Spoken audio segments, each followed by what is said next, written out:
Alright, so today we're gonna install the Vicrez Iris Dash cam with a triple front inside and rear camera. So you have the main camera right here, which is 4K with Wi-Fi built into it, and you have another like accessory type camera that you can attach right here. So one records outside the front, and this one right here records the inside of the car.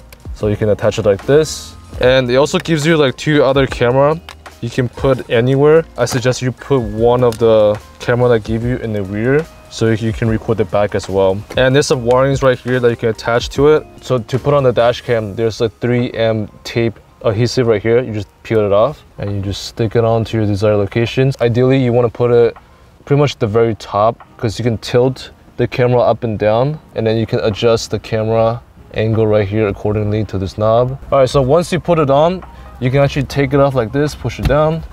So it's easier to put on the rest of the accessories.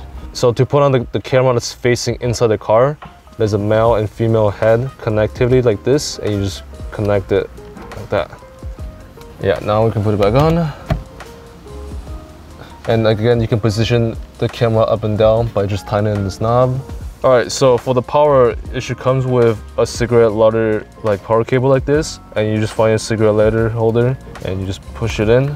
There's a LED light that shows you if the power is connected or not. All right, so once you plug it in, you again plug the power cable to the camera like this, and then as of now, this will work. You know, you have the main camera facing the front, and then the camera facing toward the passenger seat. But there's two other cameras here, and we're gonna plug in the rear camera for now.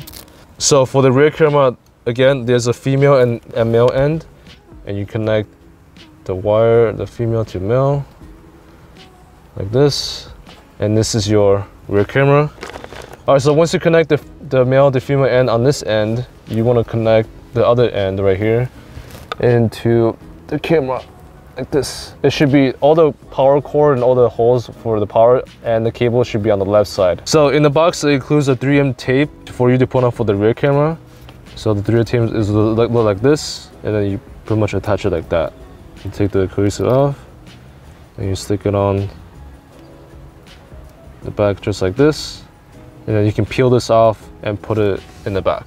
This is the rear camera, and you can put it anywhere you want, but I think ideally you want to place it to the very front right here in the center. Also, the camera can tilt up and down as well.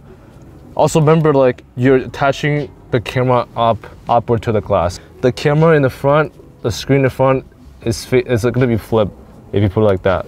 So ideally you want to put it facing up. Before you put it on, make sure you check the dash cam to see if that angle or that spot is right for you. So right now we're going to put it right at the center, right here. Now that we have our 3 cameras set up and ready to go, all we have left now is cable management. What you will want to do is use the lining of your cars and the crevasses to hide the cables throughout your vehicle. Each car will be different, but all vehicles have areas like this. You can also use zip ties to help clean up the wires. Now just plug in a micro SD card into your dash cam and start your car, and you will begin recording. Alright, so once you put the SD card in, you have to format the card. So M means menu, and then there's up and down arrow key right here. And you go down all the way to format, and you press OK. So confirm formatting car, yes, and just wait until it formats. You can also access the footage through an app by connecting to the dash cam's Wi-Fi. Just download TS Cam in your app store. There you can view a live feed of your camera as well as view clips, edit them, and save them directly to your phone.